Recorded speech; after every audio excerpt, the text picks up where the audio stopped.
कर ले बात, रोका किसने है? बात तैयार, संसद में बात करने को तैयार है, इनसे बात करने को तैयार है। प्रधानमंत्री जी ने सुबह सुबह ट्वीट किया, आपने बताया जितेंद्र जी ने ट्वीट किया, तो एक ट्वीट कर दें कि भाई हमने धर्मेंद्र प्रधान जी का इस्तीफा मांग लिया है या धर्मेंद्र प्रधान जी ने इस्तीफा दे दिया है और हम बच्चों की मांग मान रहे हैं, आओ हमसे बात कर लो। ये बच्चे ये मांग रहे हैं कि साहब इस देश में एजुकेशन में बहुत बड़ा भ्रष्टाचार हो रहा है। Paper mafia, paper leak mafia इस देश के सिर्फ नीट के बच्चों का नहीं, लगभग हर एग्जाम में शामिल होने वाले बच्चों का भविष्य खराब कर रहा है। बीजेपी इस आंदोलन को एंकर कर रही है। इस देश का युवा सड़कों पे उतरा हुआ है धर्मेंद्र प्रधान के इस्तीफे की मांग को लेके। अब प्रधानमंत्री जी कह रहे हैं हमने फास्ट ट्रैक कोर्ट बना दिए। फास्ट ट्रैक कोर्ट तो इस देश का युवा मांग ही नहीं रहा। फास्ट ट्रैक कोर्ट से क्या हो जाएगा? देखिए, जितेंद्र सिंह को बताओ, अगर बातचीत के लिए तैयार हो तो फोन उठाएं और जिससे बातचीत करनी है उसको बताएं। वो तो सारी दुनिया को बता रहे हैं वो बातचीत के लिए तैयार हैं, इसका मतलब तैयार नहीं है। बातचीत क्या करनी है? जितेंद्र सिंह को क्या कोई रिश्ता तय करना है, कुंडली मिलानी है, लड़की की शादी करनी है, क्या करना है? बातचीत करने की जरूरत ही नहीं है। आप इस प्रधान को हटाओ, इसको रिजाइन कराओ, बातचीत की कोई जरूरत ही नहीं है। वो कहते हैं कि सरकार जो है इनसे बात करने को तैयार है, क्या कहेंगे? तो कर ले बात, रोका किसने है? बात तैयार, संसद में बात करने को तैयार है, इनसे बात करने को तैयार है।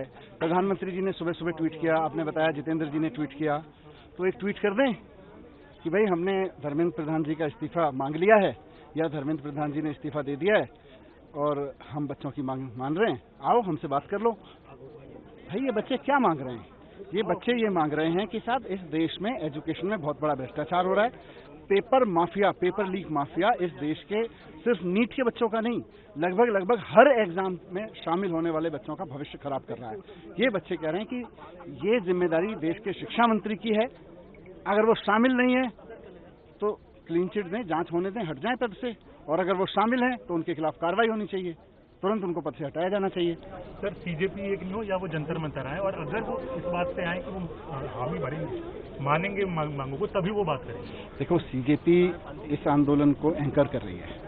इस देश का युवा सड़कों पे उतरा हुआ है धर्मेंद्र प्रधान के इस्तीफे की मांग को लेके। अब प्रधानमंत्री जी कह रहे हैं हमने फास्ट ट्रैक कोर्ट बना दिए। फास्ट ट्रैक कोर्ट तो इस देश का युवा मांग ही नहीं रहा। फास्ट ट्रैक कोर्ट से क्या हो जाएगा? आपने संजीव मुखिया के बारे में आज सुना होगा। बताया जाता है, 2 साल पहले के वीडियोस देख लीजिए आप यूट्यूब पर, चारों तरफ फैले हुए हैं कि संजीव मुखिया नाम का कोई व्यक्ति है जो 2024 के नीट घोटाले का मास्टरमाइंड था, ऐसा उसको बताया गया और टीवी चैनल्स ने चलाया, साहब सारे टीवी चैनल्स ने चलाया।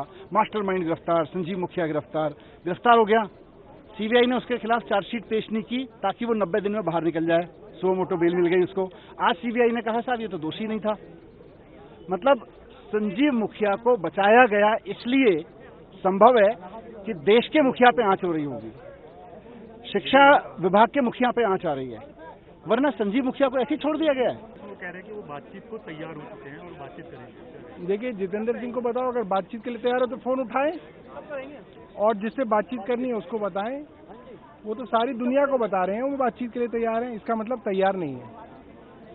और बातचीत क्या करनी है? जितेंद्र सिंह को क्या कोई रिश्ता तय करना है, कुंडली मिलानी है, लड़की की शादी करनी है, क्या करना है? बातचीत करने की जरूरत ही नहीं है। आप इस प्रधान को हटाओ, इसको रिजाइन कराओ, बातचीत की कोई जरूरत ही नहीं है। राजनीति हो या क्रिकेट, देश विदेश की ब्रेकिंग हो या आपके मोहल्ले की बड़ी खबर, सब मिलेगा एक ही ऐप में, सबसे तेज और भरोसेमंद। अभी डाउनलोड करें दैनिक भास्कर डिजिटल।